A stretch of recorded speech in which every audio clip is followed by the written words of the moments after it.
Hola jóvenes, buenas tardes. Este es el video de la tercera clase que es vasos sanguíneos.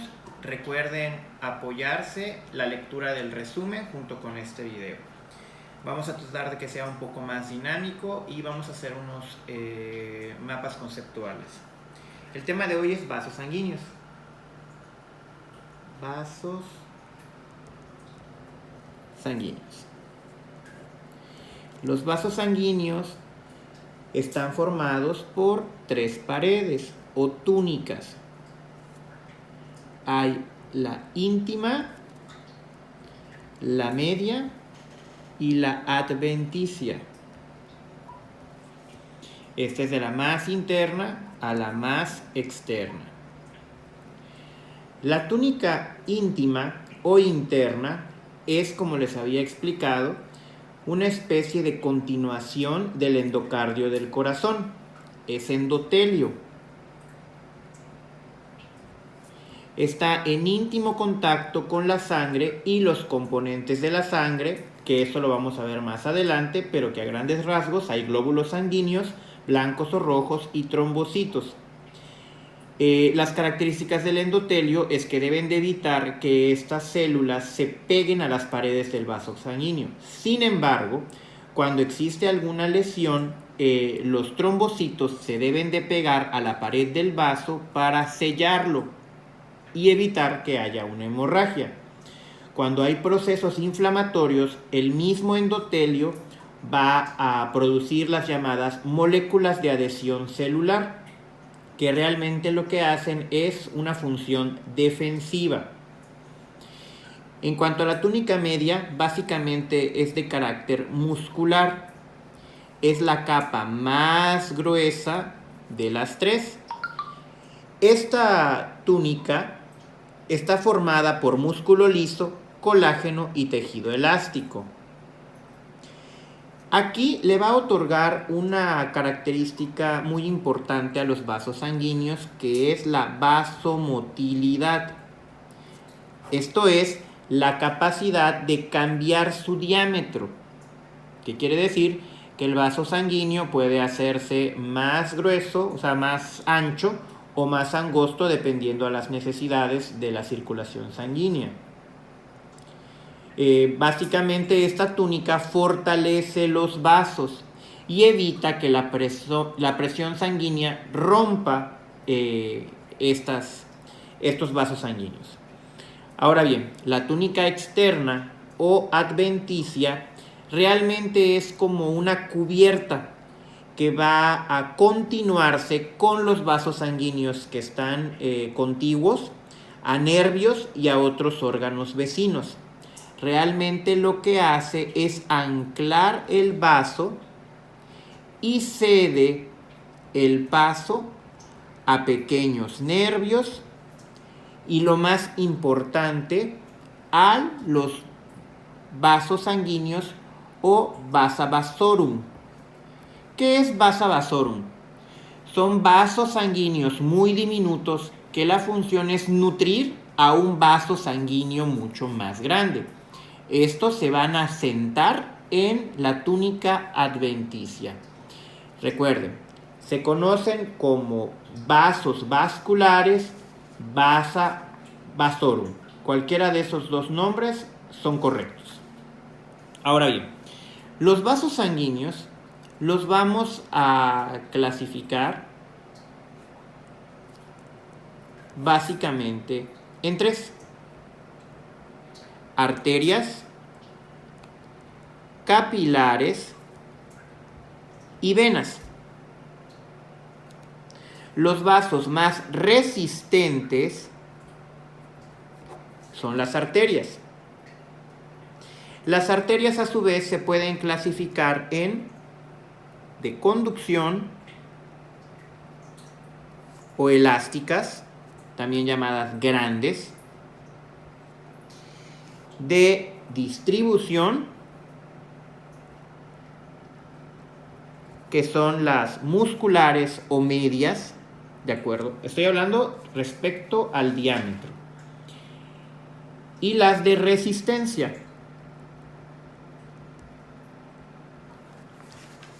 Ahora bien, Las más grandes o de conducción, sus ejemplos serían la aorta, la carótida primitiva y la subclavia,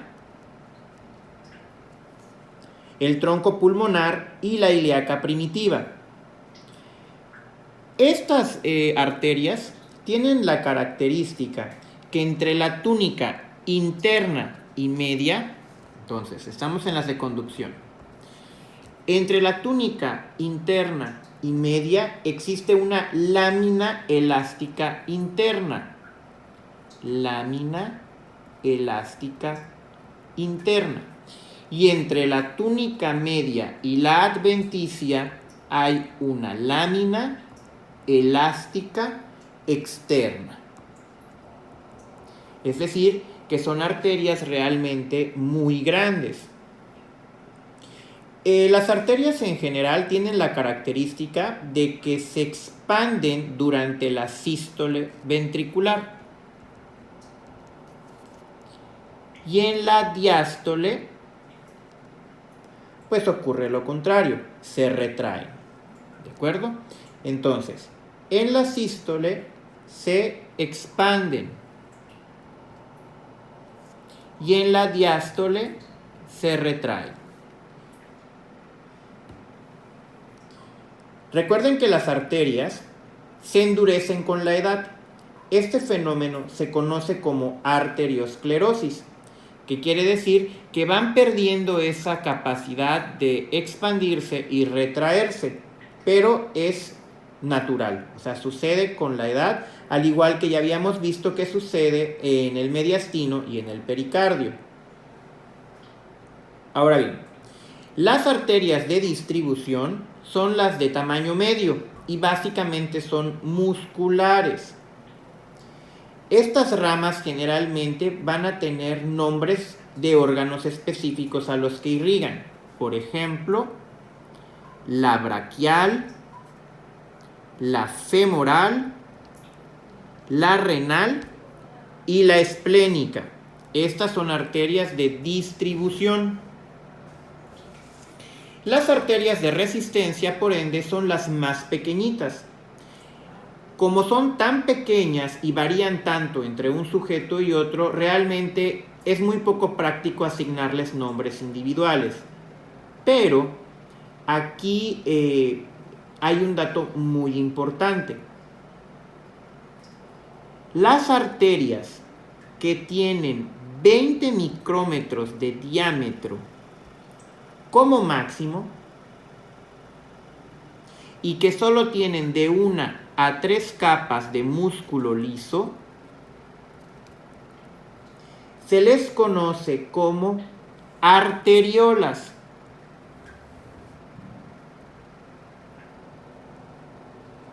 Digamos que es una especie de transición entre las arterias hacia los capilares. ¿Sí? E inclusive podemos incluir una más pequeña, como lo es la metaarteriola. ¿Sí? La arteria se va haciendo más y más y más pequeña hasta convertirse en una arteriola. Y el segmento que la conduce directamente con el capilar es el que se conoce como metaarteriola. Son vasos cortos que vinculan las arteriolas con los capilares. ¿Ok? Bueno, ahora bien, vamos a hacer un pequeño paréntesis. Existen unas estructuras que se encargan de regular los latidos del corazón, la vasomotilidad y la respiración. Estos son 3. Los senos carotídeos, los cuerpos carotídeos y los cuerpos aórticos. De estos, Los senos carotídeos son varoreceptores. ¿Qué quiere decir esto? Que actúan de acuerdo a la presión sanguínea. Recuerden que var es una unidad de presión. Y los cuerpos carotídeos y los cuerpos aórticos ambos son quimioreceptores. ¿Qué quiere decir esto? Que de acuerdo al pH sanguíneo y sus concentraciones de dióxido de carbono y oxígeno van a intervenir en los latidos cardíacos, la vasomotilidad y la respiración. Los senos carotídeos, como les dije, son varoreceptores que se encuentran en la pared de la arteria carótida interna, arriba de los puntos de ramificación de la arteria carótida primitiva. Los cuerpos carotídeos, en cambio, se encuentran cerca de la rama de las arterias carótidas, y estos están en íntimo contacto con las fibras sensitivas de los nervios vago y glosofaringio. Entonces, acá tenemos dos estructuras que se encuentran en las arterias carótidas. Los senos se encuentran en la carótida interna y los cuerpos se encuentran cerca de la rama de las arterias carótidas primitivas. Aquí en el dibujo, como pueden ver, acá en la letra A estarían los senos carotídeos, mientras que en la letra B estarían los cuerpos carotídeos. Existen unas terceras estructuras que se llaman cuerpos aórticos. Estos están señalados con la letra D, que también actúan con los cambios en el pH sanguíneo y las concentraciones de CO2 o dióxido de carbono y oxígeno. Entonces, estas estructuras lo único que hacen es transmitir señales a los centros vasomotores del cerebro y cardíacos, también del tallo encefálico, y lo que pueden hacer es reducir el ritmo cardíaco y dilatar los vasos sanguíneos. Es decir, en general se está buscando reducir la presión arterial. Volviendo a la parte de los vasos sanguíneos, realmente donde existe el verdadero intercambio de nutrientes, hormonas, leucocitos, gaseoso, entre otros, ocurre en los capilares y en algunas ocasiones en unas estructuras que se llaman vénulas. Entonces, las arteriolas, los capilares y las vénulas constituyen la microcirculación o microvasculatura. Los capilares sanguíneos, sus paredes miden de 0.2 a 0.4 micrómetros. O sea, no inventen, una cosa muy pequeña.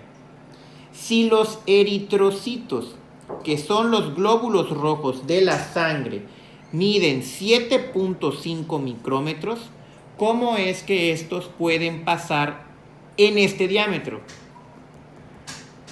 Muy sencillo. Los eritrocitos tienen la capacidad de elongarse, es decir, no son tan discoides, pueden cambiar su forma. ¿Por qué pasa esto? Y esto es básico que debieron haber visto en principios de anatomía. Es porque el eritrocito, si tiene una característica muy distintiva, es que carece de núcleo. Al no tener núcleo, la célula tiene mayor libertad de estirarse, de elongarse y poder pasar en estos espacios. No crean que por su tamaño no va a atravesar los capilares. Claro que no. Entonces ahí es donde ocurre realmente el intercambio gaseoso. Sí tienen que pasar ahí los eritrocitos. Pero esta es la razón. Ahora bien, Ninguna célula del cuerpo está a más de 60 u 80 micrómetros de un capilar. Esto como que a grandes rasgos, es decir, que de 4 a 6 células es lo más lejano que puede estar cualquier célula de un capilar. ¿Por qué? Porque el capilar es el que lo va a nutrir. Ahora bien, hay zonas donde los capilares son escasos. Por ejemplo, los tendones y los ligamentos. Hay estructuras donde son raros, como los cartílagos, donde hay cartílago en la oreja, en la nariz, y son ausentes en la córnea y cristalino del ojo. Todo lo demás está íntimamente relacionado con los capilares. Es escaso en los tendones y ligamentos, es raro en los cartílagos y están ausentes en la córnea y cristalino del ojo. ¿Ok? Hay variedades de capilares. Entre ellos, vamos a ponerlo acá, los capilares, a su vez, pueden ser continuos, perforados y sinusoides o discontinuos. Los capilares continuos básicamente están, por ejemplo, en el músculo estriado. Están en todos los tejidos. Pero ahora bien, sus células están separadas por hendiduras intercelulares. ¿Sí? Estas hendiduras van a permitir el paso de solutos como glucosa, pero no permiten el paso de proteínas ni moléculas grandes como glóbulos sanguíneos o trombocitos. Hay una situación muy especial en capilares como en el encéfalo, donde las hendiduras intercelulares son más herméticas todavía, son más completas, son más complejas y forman la llamada barrera hematoencefálica. Esta barrera es aún más selectiva que los capilares continuos de todos los tejidos. Por eso es muy importante tenerla en cuenta, pero básicamente es lo mismo. Son capilares continuos con hendiduras intercelulares, pero las hendiduras son más completas, por eso entran menos cosas todavía. Entonces aquí básicamente pasa el azúcar, pero no proteínas de la sangre. Ahora bien, existen unas estructuras que se encuentran alrededor de los capilares. Si nos imaginamos los capilares como este caminito, estas estructuras que están, digamos, contiguos a los capilares se conocen como pericitos. Peri, alrededor, cito, célula. Estos realmente envuelven al capilar y se cree que regulan el flujo sanguíneo por estos capilares, contribuyendo a la reparación vascular. Pero solo es una teoría. Sin embargo, existen estas estructuras alrededor de los capilares. Ahora bien, los capilares perforados, estas no tienen hendiduras, sino tienen poros de filtración. ¿Qué quiere decir? Que aquí generalmente estos capilares se van a encontrar en órganos que participan en absorción o filtración rápida. Por ejemplo, los riñones, las glándulas endocrinas, el intestino delgado y los plexos coroideos del encéfalo. ¿Okay? ¿Qué quiere decir? Que estos poros son más grandes que las hendiduras. Permiten el paso de muchas otras cosas. Pero de estos tres, Los que permiten o los que tienen más anchura entre ellos son los capilares discontinuos o sinusoides. Prácticamente los sinusoides son espacios irregulares llenos de sangre que se encuentran en la médula ósea, hígado y vaso. Son zonas tortuosas. Por eso se llaman sinusoides o con forma de S. Acá pueden atravesar proteínas, glóbulos sanguíneos, albúmina, factores de coagulación y básicamente para decir albúmina estamos hablando de una proteína muy grande. Pero bueno, van a haber situaciones en donde el organismo va a requerir esto. Ahora bien, los capilares en general se encuentran en grupos de 10 a 100. Estos grupos de 10 a 100 capilares que se irrigan por una sola meta-arteriola, que ya lo vimos en el anterior, las arteriolas, el segmento que conduce directamente a los capilares es meta-arteriola.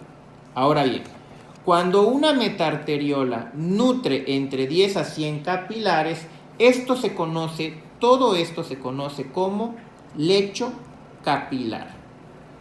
En los dibujos que les dejé hay un ejemplo. Aquí está. Se supone que esto va de rojo, esto va de azul. Sangre oxigenada, sangre desoxigenada.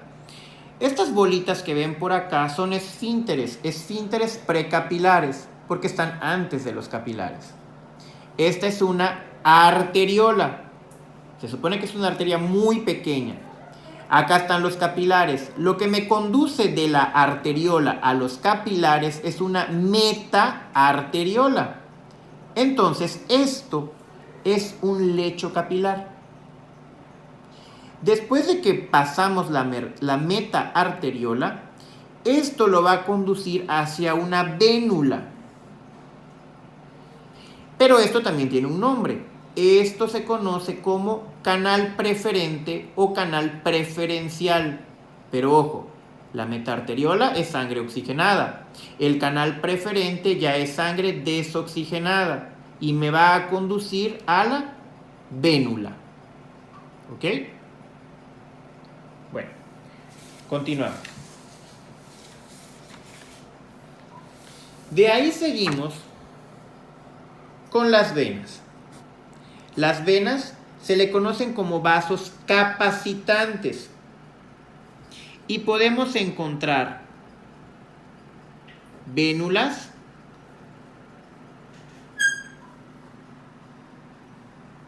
que hay poscapilares, que son las que ya les mostré. Hay vénulas musculares, que acuérdense que todo lo muscular va a ser más grueso. Y de ahí también podemos encontrar senos venosos,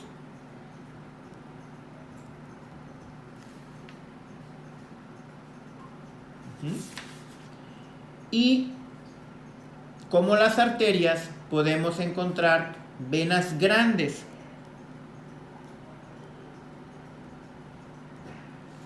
Ok. Las vénulas poscapilares, como ya les expliqué, son las que están terminando el capilar. Son las venas más pequeñas. Y recuerden que es la que comunican al capilar a través del canal preferente. Las vénulas musculares reciben la sangre de las vénulas poscapilares. Y estas vénulas, y ya cuando adquieren un tamaño mucho mayor, venas musculares, son las que reciben nombres individuales, como por ejemplo las venas radiales, las venas cubitales del antebrazo, las afenas pequeñas y grandes de las piernas, entre otras. Básicamente forman válvulas venosas. ¿Qué quiere decir? Ya estoy hablando ya en unas venas musculares que están drenando a un órgano. Pero recuerden que tenemos órganos muy distantes como las piernas, los brazos, entre otros. Entonces, tienen que existir estructuras porque cuando las personas están paradas o sentadas, es mucho más difícil todavía poder regresar esa sangre al corazón. Tomen en cuenta que esa sangre debe de volver al corazón. Entonces, estas válvulas venosas lo que hacen es como las válvulas cardíacas, impiden que la sangre regrese. Y no solo eso, las válvulas venosas las pueden apreciar más en las piernas, que es lo que conocen como varices, cuando ya se convierten en una patología. Pero realmente en una vena sana pueden encontrar como unas cuentitas de rosario, de hecho así se conocían también, pero realmente son las válvulas que hacen que la sangre suba un poco y para que no regrese se cierra la válvula y así lo va haciendo poco a poco. De todas formas, cuando nosotros estamos sentados o caminando o con actividad leve, aunque sea en reposo, el músculo estriado alrededor de la pierna da una especie de masaje. Ese masaje también ayuda a que la sangre vaya hacia arriba. Este mecanismo de flujo sanguíneo se conoce como bombeo del músculo estriado. ¿Qué quiere decir? Aprieta alrededor, apachurra, empuja la sangre y la válvula cierra. Esto es el bombeo del músculo estriado. Recuerden que en general el 64% de la sangre del cuerpo se encuentra en las venas y solo un 13% se encuentra en las arterias. Recuerden que las arterias reciben mayor presión del organismo, llegando a tener entre 90 a 100 milímetros de mercurio de presión y llegando hasta 120 milímetros de mercurio. En cambio, las venas solo reciben 10 milímetros de mercurio de presión. Por eso se les conoce como vasos capacitantes. Las venas generalmente tienen la función de que pueden colapsarse, pueden estar flácidas. Las arterias, en cambio, siempre conservan su forma redondita, aunque no haya sangre. En cambio, las venas, cuando no se usan, pueden estar todas flácidas, todas apachurradas, pero tienen la mayor cantidad de la sangre del cuerpo. Ahora bien, los senos venosos, que era otro tipo de vena, son venas con paredes muy delgadas, no tienen músculo liso. Los ejemplos básicos son los de los senos coronarios del corazón, que lo vimos en el drenaje del corazón, y los senos durales del encéfalo. Estas no muestran vasomotilidad, que quiere decir que no pueden cambiar su diámetro.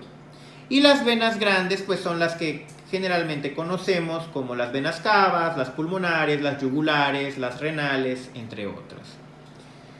Ahora bien, la ruta más simple en general de la circulación sanguínea es del corazón, la sangre se va hacia las arterias, de las arterias se va hacia los capilares, pasando por arteriolas y metarteriolas, y de los capilares se va hacia las venas, pasando por las vénulas, y de las venas regresa al corazón. Este es el ciclo circulatorio: corazón, arterias, capilares, venas, corazón. Por eso se conoce como circuito. ¿Sí? Ahora bien, esto solo atravesaríamos por un lecho capilar. Esa es la circulación sistémica. Pero hay ocasiones donde la sangre pasa por otro lecho capilar. Cuando esto sucede, se conoce como sistema porta. ¿Qué quiere decir? La circulación que les expliqué hace rato es corazón, arterias, capilar, venas, corazón. Pero hay veces que sucede esto: corazón, arterias, capilar, venas, capilar, y regresa al corazón. Cuando pasa por dos lechos capilares, esto se conoce como sistema portal. Y uno básico que conocemos todos es el sistema porta, que se encuentra en el abdomen. Esto es lo que comunica los intestinos con el hígado. Es un sistema portal. Pero también hay uno que conecta el hipotálamo con la adenohipófisis y hay otro en los riñones. Pero por ahorita me interesa que conozcan lo que es un sistema portal. Ahora bien, existe otro concepto que se llama anastomosis. Una anastomosis es un punto donde dos vasos sanguíneos se combinan. Suponiendo que esto sea azul, si es azul son venas. Esto, que comunica una vena directamente con otra sin pasar un capilar, se conoce como anastomosis venosa. Si esto fuera rojo y rojo son dos arterias, que son las menos comunes. Una anastomosis arterio-arterial, arteria-arteria. Son las menos comunes. Las más comunes son las venosas. Esto ya lo habíamos visto a grandes rasgos en clases anteriores, donde les decía que si se obstruye una arteria, hay una ruta alterna para que no se vaya a infartar todo. Entonces una anastomosis realmente puede salvar una vida. Una anastomosis también se puede conocer como una desviación, y las hay arteriovenosas, por ejemplo aquí. Acá hay una arteria, acá hay una vena, y esta es una desviación arteriovenosa o una anastomosis arteriovenosa. Y bien, esto es en general la explicación sobre los vasos sanguíneos. Por favor, hay que identificar bien todas las estructuras, que quede claro el tema, porque la siguiente clase va a ser la circulación sistémica, fetal, pulmonar, y ya vamos a empezar a estudiar estructuras. Si esto queda comprendido, básicamente todo el tema de circulación va a estar siempre claro. Y los veo entonces en la sesión del día jueves.